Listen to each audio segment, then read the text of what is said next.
Oke, Assalamualaikum warahmatullahi wabarakatuh. Sebelumnya, perkenalkan nama saya Lina Rahmati dengan NIM 23115418 dari kelas 23 BDDM 1. Nah, pada video kali ini saya akan mendemonstrasikan secara menyeluruh proses data mining end-to-end, mulai dari eksplorasi data hingga evaluasi model untuk memprediksi kesuksesan startup menggunakan pendekatan machine learning. Oke, selanjutnya saya mulai dari sumber data yang digunakan, yaitu di sini ada dataset yang saya gunakan yaitu berasal dari Kaggle berisi data. Nah, berisi data historis startup yang mencakup pendanaan, usia perusahaan, eh, pencapaian milestone, serta relasi bisnis. Dataset ini tuh relevan secara bisnis dan cukup representatif untuk dianalisis menggunakan metode klasifikasi. Nah, setelah mengetahui sumber datanya, langkah berikutnya adalah menyiapkan environment analisis.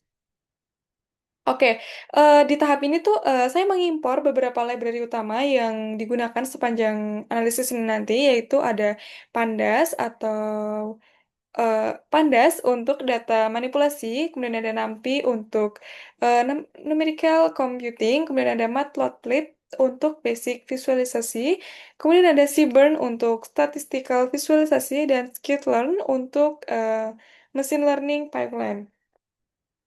Nah, setelah teman-teman sudah tahu nih, semua library-nya sudah siap, saya lanjutkan dengan memuat dataset ke dalam sistemnya. Nah, di sini dataset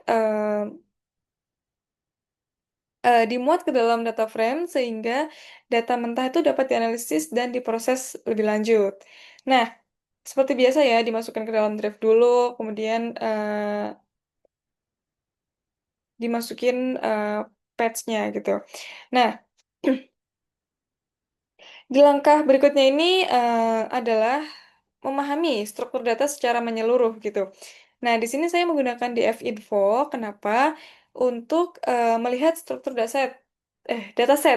Output dari DF-Info sendiri ini menunjukkan jumlah baris dan kolom, tipe data, setiap fitur, serta keberadaan missing value-nya. Nah, dari hasil yang didapat ini terlihat bahwa dataset ini tuh memiliki 49 fitur dengan kombinasi data numerik dan kategorikal. Nah, untuk melengkapi pemahaman struktur tersebut, saya melihat contoh data secara langsung. Di sini ada perintah df head yang dimana untuk menampilkan 5 baris pertama data, sehingga saya dapat memahami pola nilai konteks tiap kolom, serta bentuk data aktual sebelum masuk ke tahap preprocessingnya gitu. Nah, setelah memahami struktur dari contoh data itu, di sini saya akan melanjutkan ke dalam pengecekan kualitas datanya. Di sini untuk pengecekan missing value-nya, saya menggunakan df is null sum, yang dimana hasilnya di sini tuh menunjukkan bahwa sebagian besar fitur tuh dapat eh, tidak tidak memiliki nilai kosong. Secara khusus, nilai milestone tercatat lengkap tanpa missing value. Namun, missing value-nya ditemukan pada fitur usia pencapaian milestone, yaitu age first milestone year dan age last milestone year. Yang dimana ini tuh menunjukkan bahwa eh, jumlah milestone tersedia, tapi informasi waktu pencapaiannya itu tidak selalu tercatat gitu. Nah, dari temuan missing value ini, saya menentukan strategi data cleaningnya yang tepat. Oke, kita langsung saja ke dalam data cleaningnya. Di sini kita fokus ya untuk pre-processing, yaitu di sini saya bukan fokusnya tuh bukan di kolom milestone, melainkan pada usia milestone-nya gitu.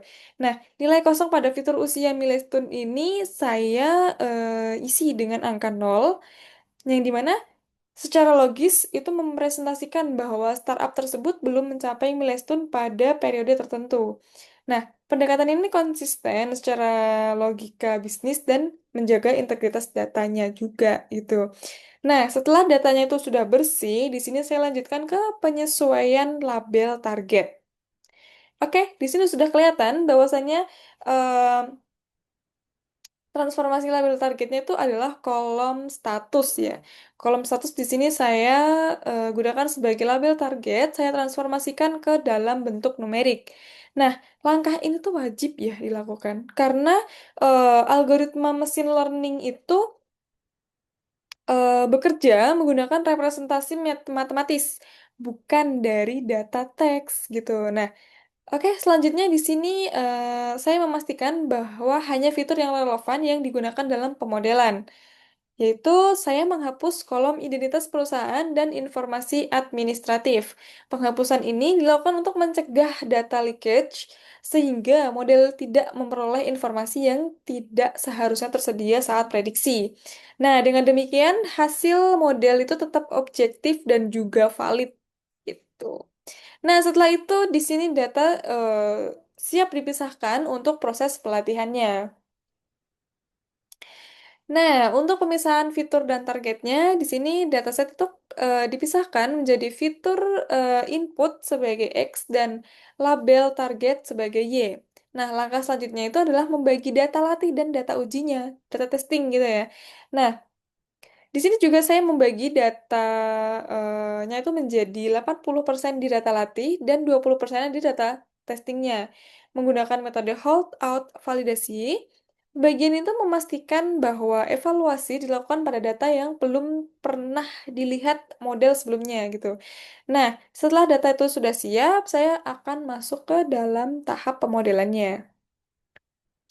Nah, di tahap pemodelan ini, model yang digunakan adalah Random Forest Classifier.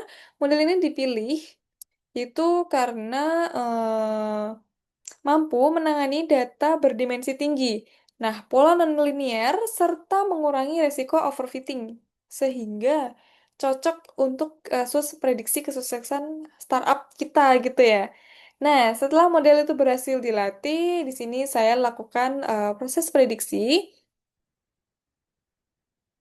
yang dimana model yang telah dilatih digunakan untuk melakukan prediksi pada data uji, yang dimana hasil prediksinya itu kemudian akan dievaluasi gitu ya.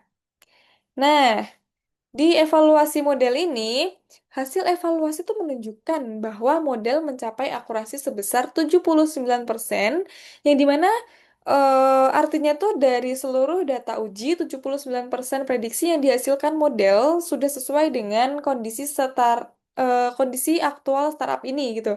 Nah, selain itu nilai recall yang tinggi juga pada kelas startup sukses itu menunjukkan bahwa model itu mampu mengenali startup yang benar-benar sukses dengan baik, sehingga resiko startup sukses yang salah diklasifikasikan sebagai tidak sukses relatif kecil. Hal ini penting secara bisnis karena kesalahan melewatkan startup potensial dapat berdampak pada pengambilan keputusan investasi. Nah, untuk melihat detail kesalahan dan ketepatan prediksi, saya lanjutkan dengan confusion matrix dan ROC curve. Oke, di sini ada kita masuk ke conversion matrix yang dimana menunjukkan bahwa jumlah true positif dan true negatif lebih dominan dibandingkan kesalahan klasifikasi. Nah, em, yang dimana ini tuh berarti bahwa model itu lebih sering membuat prediksi yang tepat, baik untuk startup sukses maupun startup yang tidak sukses gitu ya. Nah, sementara itu, AUC yang mendekati 0,9 menunjukkan bahwa model itu memiliki kemampuan diskriminasi yang sangat kuat, yaitu mampu membedakan startup sukses dan tidak sukses yang pada berbagai threshold keputusan. Yang dimana dengan kata lain, model ini tidak hanya akurat, tapi juga stabil dan konsisten dalam melakukan klasifikasi.